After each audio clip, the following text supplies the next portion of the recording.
So, Shannon, what is the biggest reason for the Clippers turnaround here? Well, Kawhi Leonard and Paul George were unbelievable. Kawhi's been spectacular, Skip. He's 24 of 32 from the field. He's 5 of 8 from the three-point line. He's just been spectacular. I don't know if I've seen Kawhi Leonard play this good. If you look at Kawhi, there's not a stretch in playoffs, even if you go back to Toronto or San Antonio, where he's played this good. Agreed. The way he's playing now. Never seen this Kawhi. And then Paul George has been spectacular along with him. And then they got key contributions, Skip. If you remember, I think it was Friday when they played, Marcus Morris hit 3 threes in the fourth quarter in that corner three. It was huge. Because every time they get it, huge. It was huge. And he hadn't hit a squat until then. He hadn't hit anything. And he hadn't hit squats since then, but go ahead. And then Reggie Jackson played well for him on Friday night. But, Skip, then you look, Reggie Jackson comes back again and plays well. Nicholas Batum, who they inserted into the starting lineup because they said, why are we playing Zoobs? Because we know he's going to play hard, but Luka is searching him out. He's really trying to put him in a high pick and roll and wanting to go one-on-one with him. So you know what? Let's start Batum because they don't have anybody that really wants to post the ball. Porzingis is 7'3".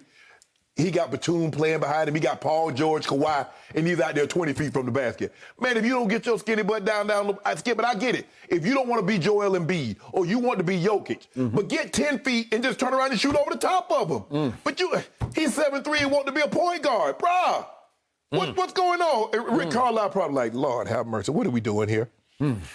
And you can tell something's wrong, Skip. I agree with you. Luka isn't the greatest free throw shooter. Duh. But, Skip, there's no way somebody can shoot better from the three-point line than they can the free throw line. You look at, his free throws last night, Skip, they weren't even close to going in. I'm like, Luka. I said, how about this? How about you back up to the three-point line to shoot the free throws? Quick story. I'm watching with my wife, Ernestine, who's really gotten into basketball, and she turned to me in the fourth quarter and said, hack a Jordan. And I said, hack a Jordan. And she was saying, like, hack a Luka. You should start fouling him, put him on the line. You should. This is Luka Doncic. And I said, you know what? Maybe you're right. And, Skip, he was spectacular Friday night. 15 of 28, but 7 of 13. How do you, Skip, he's 7 of 13 from the three. He's 7 of 13 from the free throw line. Never, ever, ever seen it before.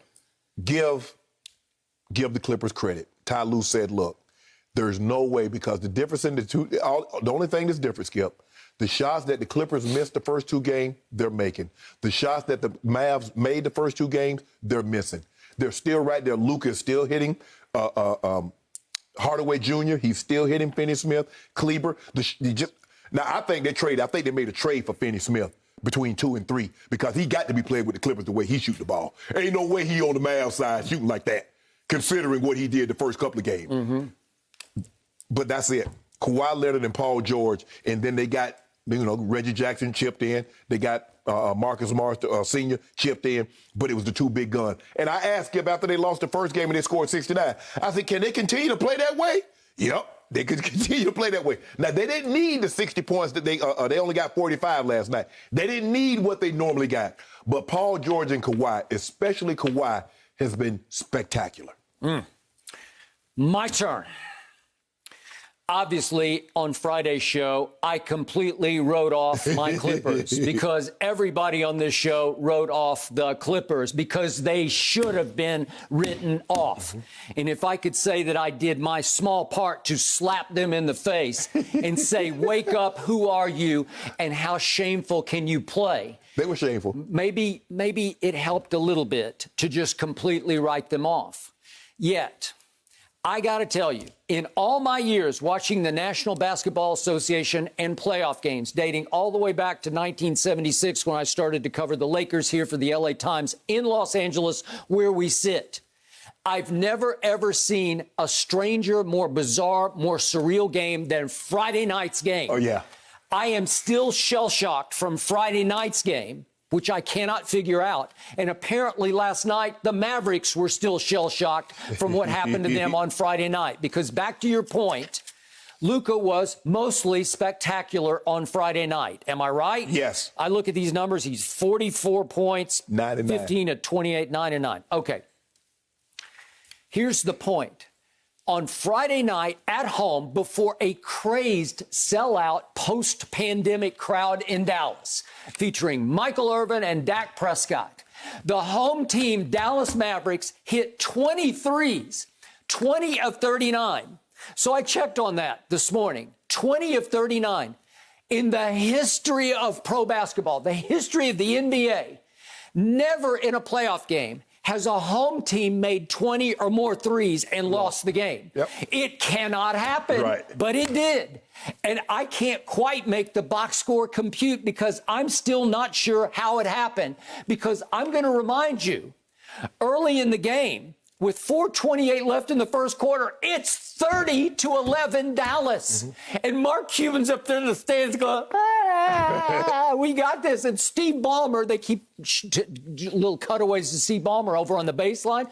I think he's about to explode, walk across the floor, and fire Ty Lue on the spot.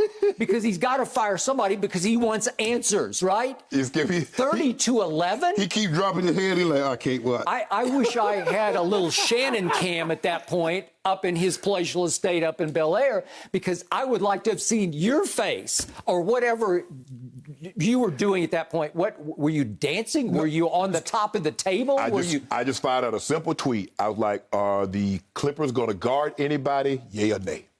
Because they won't guard anybody. Good question. Good question. But I think so. Guess what happened? Kawhi Leonard comes down and makes a 10-foot jumper. Oh, my goodness. Then they take Luka for his usual rest. It wasn't forced rest. It was just like he usually rests for the last 3 minutes. Turning point of the ball game. The last 3 minutes of the quarter. Turning point of the ball game, Skip. And Paul George went down and hit another one. And then Kawhi went down and hit another one. And all of a sudden, I look up at the end of the quarter, and it's only 34-31. And I think, how are they still in this game? But they were in this game. And from that point on, would you believe from that moment with 4:28 left in the first quarter until right now, the Clippers have outscored the Mavericks in Dallas by 54 points. Help me out. Have you ever heard of such a thing? 213 to 159. What? It's impossible. and I still look at the box score, and the only thing I can tell you, the only thing I can figure out is that finally Kawhi and Paul George from 2 were able to outscore Luka from a lot of 3. Yes. Because it was 65-44, 2-on-1. Right. And that's the only thing I can tell you from this box score that allowed the Clippers to finally take over. Right. And then to your point, you want to talk about timely shooting? Marcus Morris out of the same short corner across right in front of the Mavericks bench. He makes all 3 of them. And I'm falling on the floor. I'm rolling on the floor because I could not believe that they finally survived and won a game. And again, I want Ty to play Rondo more, and he played very well, but he wasn't the reason. No. The reason was this reason. I'm going to go deep now. I'm going to go Freudian here. I'm going to go Dr. Phil here. Okay. On Luka. I believe that the Los Angeles Clippers finally got sick and tired of Luka laughing at them. He literally, at Staples in games 1 and 2, he goes up the floor chuckling. I did it again. Can you believe it? I did it again. He's trash talking. You can't guard me. You're too small. Big Zoo. You can't guard me. And then he's laughing. Ha, ha, ha, ha. He started in game 3, too. Hey, and he Not started in my out. house. Not in my house. Here he goes, and they made their first, it seemed like 5 shots. Heck, they made their first 3 last night, but it didn't matter. But the point was, deep down, I do think the Clippers have some toughness to them. I think Marcus Morris is tough. Yeah. I think Kawhi has toughness. Paul George, you can call him Pandemic P. The point is, he's got talent. Oh, yeah. And it suddenly manifests itself when you sort of least expect it, because last night in the second quarter, he suddenly goes on a burst and he scores 13 straight points, and that was basically the game. End of the game. And he didn't do anything the rest of the way. He scored 0 in the fourth quarter. So he hasn't been much except for a couple of bursts here and there that were crucial. Right. But in the end, I think they got sick and tired of Luka. And then this is just me, and I don't know how hurt anybody is. I always tell you, the biggest...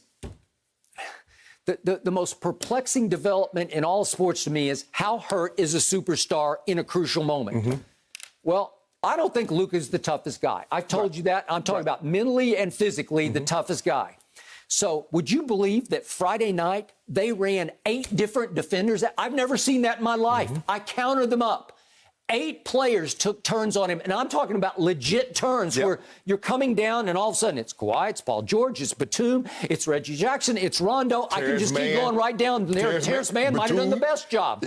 They just everybody took the crack at it. I don't even know how you keep checking signals. Like, how do you got to communicate? Right. Is it your turn? Are you going to take it? Well, when you try to wear him down, Skip, because everybody's going to guard him differently. Okay. So now Luka's got to think, okay, I got Batum on me. Okay, he's going to play me this way. Not, damn, it's Kawhi. Yeah. No, it's Paul George. Oh, it's Marcus Morris. Yeah, exactly. Oh, now he's going to get tough with me.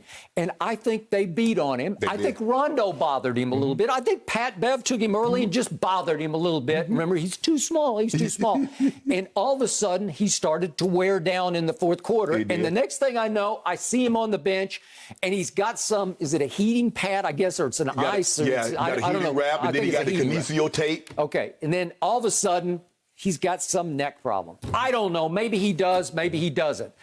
He looked just fine last night. He was in stretches just scoring at will. But now Rick Carlisle's planning the excuse, oh, he's in pain. He can't turn his head sideways. I have no idea, but I don't trust it. And I thought they were building in the narrative last night that, hey, if he goes hero and he's incredible, then everybody says, wow, how did he do that playing hurt? And now that they've lost, he's got an excuse. Oh, he's hurt. No, I'm not going to give him an excuse, Skip, because he was playing really, really well. I mean, I don't know how much better he can play. And I thought they allowed the game. Skip, I understand that in certain situations, my guy gets a normal rest time. Yep. So normally at somewhere around 7 minutes, we bring him out the ball game. But in this situation, let's see if we can go ahead and bury him. Let's see if instead of a 19-point lead, can we push it to 30? And then, you know what, Luka? I'm going to play you the entire first quarter here, and then I'll give you an extra 2 to 3 minutes in the second quarter so to recoup some of that rest time, because normally Luka, Skip, I think if I'm not mistaken, he comes out around 7 minutes, and then he starts the second quarter. But I'd have started him on the bench in the second quarter because I would have given him the full 12 minutes. But Kawhi and Paul couldn't miss, Skip. Plus, you want to talk about attacking the rim? Yes. They just attack the paint and attack the paint. And half the time, because Dallas is not a great defensive team, they get to the rim. I mean, at one point, Kawhi was 11 for 11. Paul George was like 10 of 10. And I got to tell you, and I hark back to that November 1st game we're going back 2 seasons ago. Right. Remember the Danny Green game at Dallas? Yes. What were they doing? What did Kyle Kuzma say after the game? Whoever Luka was guarding, we went to him. Yeah. Well, trust me, Kawhi and Paul George were hunting Luka. And when they got him, especially on Friday night, they just cooked him. Drove to the basket. Yeah, absolutely. Because anytime you got an offensive guy like that, Skip, I got to make you burn some energy on the defensive end. I got you. So now let's look at three-point shooting. Through the Friday night game, the Clippers were out of their minds. They were shooting 51% from three. That's impossibly great through 3 games. You mean the Mavs? I mean the Mavs. I'm sorry. The Mavs are shooting 51% from three. Remember, the Clippers led the league in three-point shooting. But the Mavericks finished 18th at 36.2 for the regular season. Right. So what happened last night? They go 5 of 30, which is 16.7%, because they reverted to the norm. As the second-level analytics tell you, they reverted to who they are. That's who they were. And I said Friday, are they ever going to stop making threes? Well, sure, at some point, you can't keep making threes like that. So they reverted. And all of a sudden, the Clippers are back in the driver's seat, but it's only 2-2. And the Clippers reverted back to what they were. They shot almost 40% from the three. They did. This is who they are. They're 42% team shooting. Right. Yes. So you can live with 13 of 33. Yep. But what you can't live with, I don't know how they I don't know if someone shoots 51% but they allow the Clippers to shoot 58% from the floor, from the 2. Yeah. Well, when you do that, it's not like they're shooting 40% from the 2. And Kawhi and Paul George, Skip, they couldn't miss. If you told me they were going to go, what did they go? They went 24 of 32 from the field. I know. I got it. What? And Luka shoots the heart out of his team when he goes to the free throw line and misses all 5. And he's clanking them like they're not even close. They weren't close, Skip. They weren't even close. They weren't close. And that's because it gives you an opportunity. The clock is stopped, so we get an opportunity to get one. Okay, now we're down 4. Okay, now we're down 3. Okay, now we get back. But boom, boink, and we still down 5. It's like, damn. okay, will allow me to put a button on this by saying I am still concerned about Wednesday night back at Staples because this team has not shown me it can protect home court. I don't know. Maybe it's something. Maybe the Clippers still want to stay in Dallas, Skip, the way they were shooting those rims. I think they really enjoyed it. Yeah, it had to be something with the rims. I thought the rims had to be. They look like a peach basket because those Kawhi and Paul George couldn't miss, and neither could Luka. Thank you for watching. You can subscribe here to get the latest from the show, and be sure to check out more of the best clips from Undisputed, or go watch a few other segments from our other shows on FS1.